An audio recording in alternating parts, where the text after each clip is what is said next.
Hola, ¿cómo están? Bienvenidos a La Silla Vacía. Soy Daniel Pacheco. Un saludo a la gente que nos ve en Canal 1 por televisión abierta, a los que nos ven por las redes de La Silla Vacía, YouTube, Facebook. Hoy vamos a hablar de cómo el pacto histórico jalado por Gustavo Petro se convirtió en el partido más votado de la costa Caribe. Estamos desde la redacción. Ever Mejía está en Barranquilla y desde la capital del Caribe cubre la política en la costa, que tiene un nuevo gran elector. No es una hazaña menor en la política colombiana, la de Gustavo Petro y el pacto histórico, que se convirtió en el partido más votado de la región Caribe en las pasadas elecciones de marzo. ¿Qué más, Ever? ¿Cómo estás? Hola Daniel, gracias por invitarme y bueno, es un gusto hablar de esta historia sobre el crecimiento de Petro y del pacto en el Caribe. Es que no es cualquier cosita, porque la costa es clave en las carreras presidenciales. La costa es una región que participa más arriba del promedio nacional en todas las elecciones, y es pues una hazaña histórica e importante en la política colombiana. Tú titulas la nota Siever, titulamos, digamos. Petro, sí, Petro el elector costeño, así multiplicó su fuerza el pacto en el Caribe. Yo te decía, editando esta nota, que nos podíamos haber ahorrado como las 6 páginas del reportaje. No, mentira, está muy bueno y ya van a ver que está muy bueno. Pero de verdad es que esta gráfica sobre el desempeño del pacto histórico frente a los otros partidos, grandes partidos como que tienen grandes clanes políticos en distintos departamentos, como habla por sí sola. El pacto histórico es el que está en la línea verde y pasa Sí. de ser el, no sé, ahí hay uno, dos, tres, cuatro, cinco, el sexto partido más votado del Caribe en las elecciones del 2022. Estas son las elecciones, esta es votación a Senado, ¿cierto? Sí, esta votación pasó del quinto más votado al primero más votado. Increíble, ¿no? Y no solamente eso, sino que más que duplica sus votos en 4 años de gobierno de Gustavo Petro. Sí, es decir, pasó de 303.000 votos a 892.000 votos. Eso es casi triplicarlo en el, digamos, según cifras del preconteo. Obviamente en el escrutinio, recordemos que en el 2022 hubo algunas fallas en el preconteo, entonces puede ser un poquito menor, pero más del doble seguramente. Entonces, este reportaje que hicimos es como para entender cómo lo lograron después de casi 4 años de gobierno de Gustavo Petro, y qué tanto le ayuda esto a Iván Cepeda a acercarse a una victoria presidencial, ¿no? Entendiendo que los votos del Caribe van a ser claves. Tú hacías un cálculo y es como el porcentaje de votos de la torta nacional de votos que tuvo el pacto histórico en las elecciones. Pasó el Caribe de ser como 13% a casi 20%. Así es, Daniel. Y eso teniendo en cuenta que el Pacto Histórico ahora es un partido con más votos, es decir, eso habla del incremento de la votación en el Caribe y cómo se está convirtiendo en un bastión del partido, ya no solo de Petro, ¿no? Porque antes era la figura presidencial, ahora es el pacto como partido. De hecho, hay como resultados impresionantes sacaron cámaras en Córdoba, en Cesar, en Atlántico, en Bolívar, en Magdalena, en 6 departamentos. En varios de ellos la izquierda prácticamente nunca había tenido representación, como Córdoba o Cesar, por citar unos ejemplos. Entonces, es entrarle a disputarle el poder a grupos políticos de tú a tú. En el Atlántico, por ejemplo, fueron el partido más votado, superando a Cambio Radical de la Casa Char. Entonces, esa fuerza de Petro ahora se ve reflejada en el partido. Y la voy a poner acá, la fuerza de Petro, que no es solamente la fuerza de Gustavo Petro como un presidente que nació en la costa, se crió por fuera en el interior en Zipaquirá, pero nació en Ciénaga de Oro, en Córdoba, ¿no? Y tiene como esa identidad, pero también tiene el poder del gobierno nacional de Colombia y su presupuesto. Aquí está Gustavo Petro en un evento bastante proselitista del año pasado. Nosotros no tenemos codicia, y si aquí hay, porque los ha habido. Codiciosos, quítense en bañes el corazón, porque en este gobierno no cabe la codicia. Cabe el sacrificio, cabe la alegría. No estamos solo para sacrificarnos, estamos para la victoria, estamos para vencer y estamos venciendo. y vencieron en las elecciones al Congreso después de mucho presupuesto. A ver, entonces aquí hay de todo, ¿no? El martillo y la hoz, el símbolo del Partido Comunista, la estatua de Simón Bolívar y una cantidad de candidatos al Congreso que ahora son de nuevo senadores y representantes.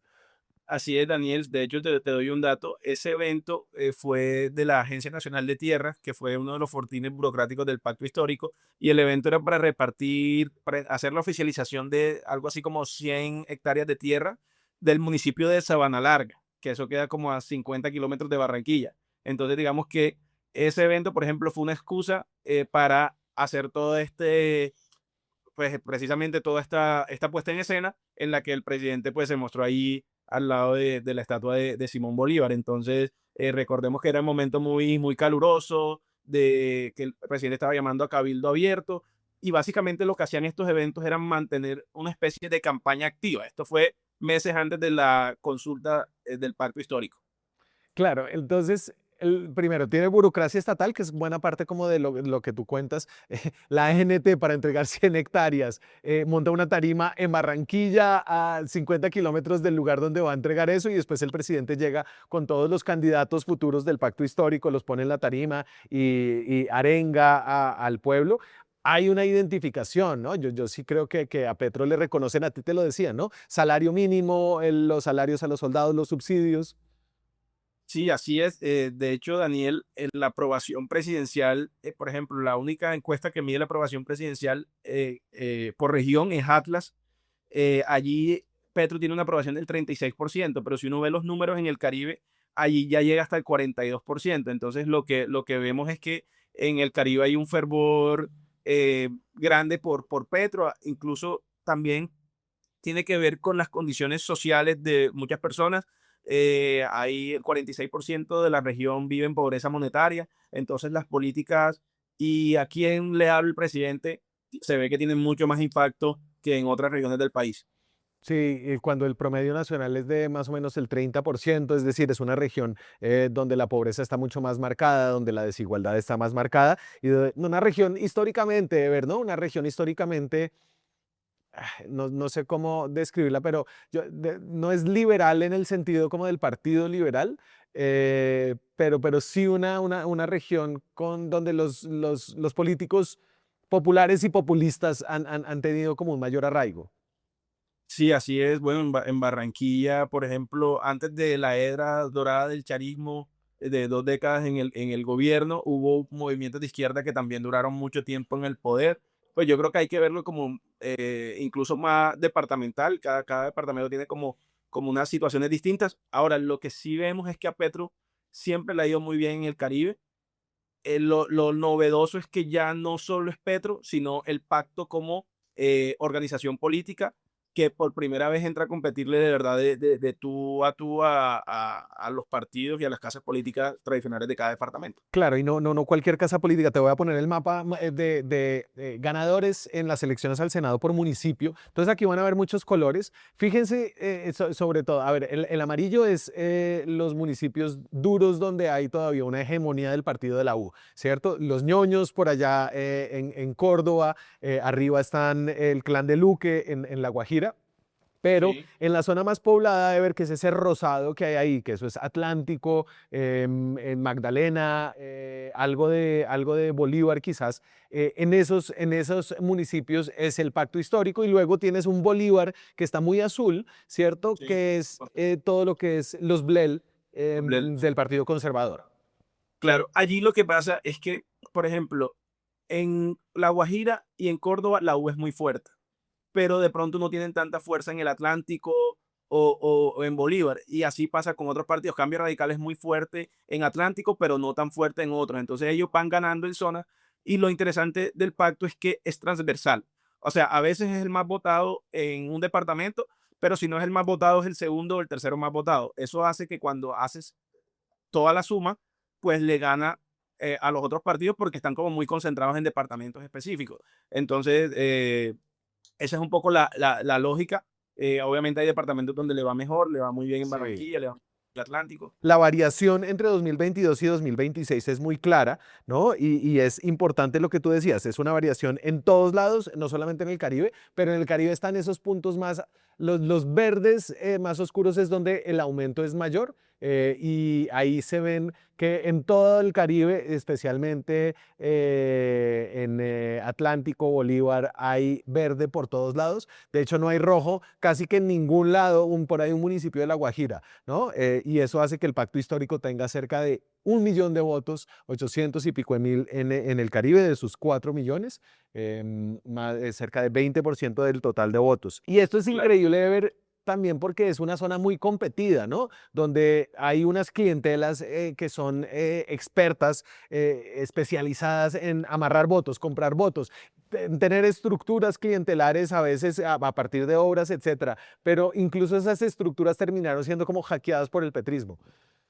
Sí, porque, bueno, el pacto también incurrió en prácticas políticas tradicionales que después podemos mencionar, pero hubo mucho de este fervor y de seguir al partido, de seguir a Petro.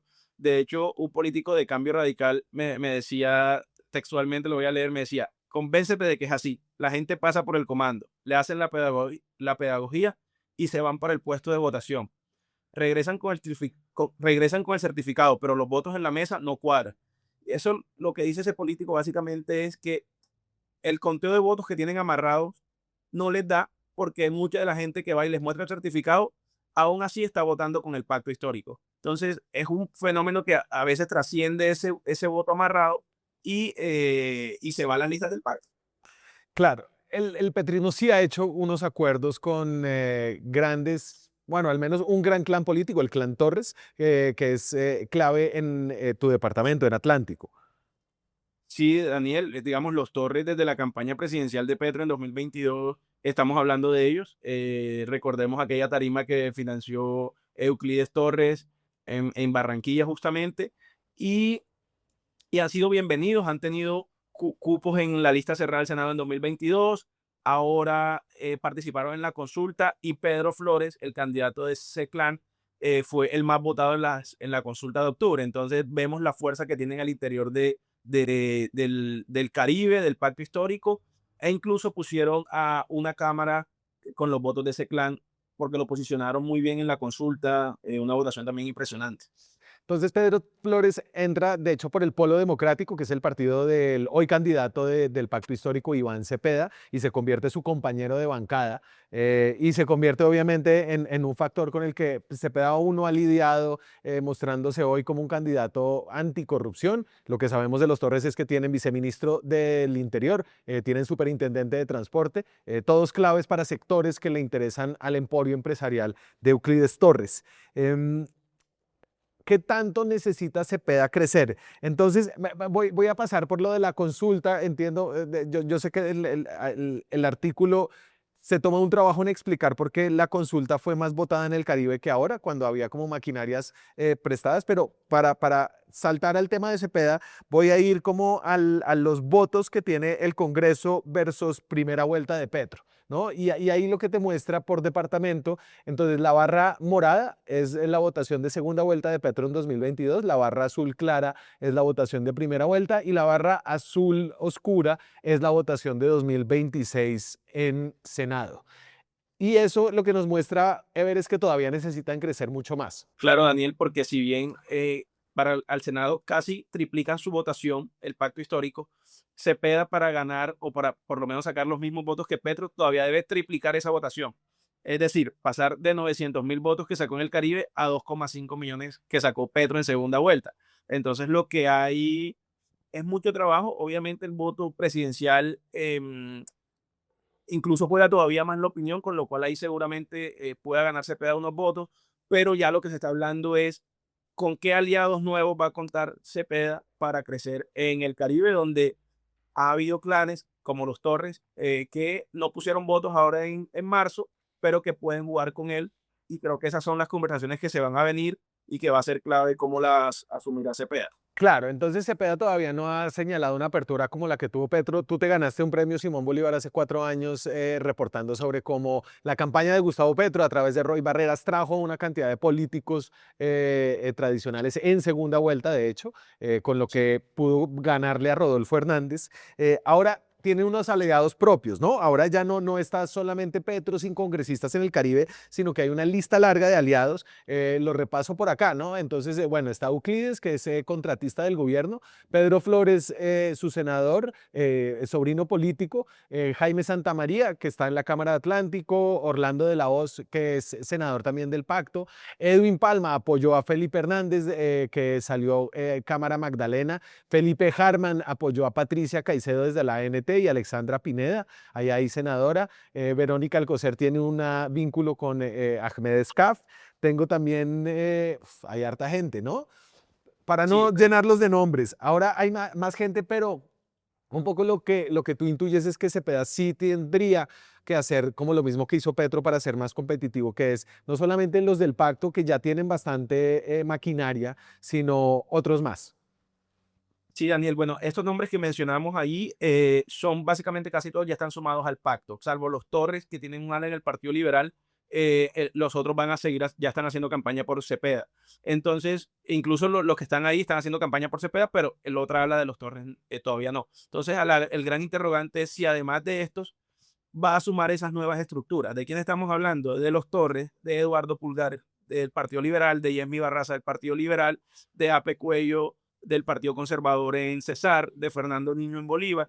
Entonces, ese es el gran interrogante y ver si se van a dar esas conversaciones o no, porque recordemos que si bien Cepeda está teniendo una Sí. apertura a nuevos sectores como Juan Fernando Cristo, pues tiene unas banderas anticorrupción y hay que ver cuáles serán las líneas rojas que va a trazar y qué tanta fuerza le van a poner los clanes a Cepeda, si se va a dar esa interlocución tan fluida como se dio con Roy Barreras y con Benedetti en el pasado. Cuando ustedes escuchen esos nombres, esperamos contárselos si se dan esas alianzas nosotros o cuando el ministro del Interior, Armando Benedetti, renuncie de hacer política en el ministro del Interior a hacer política ya directamente en la campaña de Iván Cepeda, sabremos que allá va la apuesta del pacto histórico y de Iván Cepeda como este movimiento que combina opinión, fervor popular y maquinarias en el Caribe. Ever, muchas gracias por tu reportaje.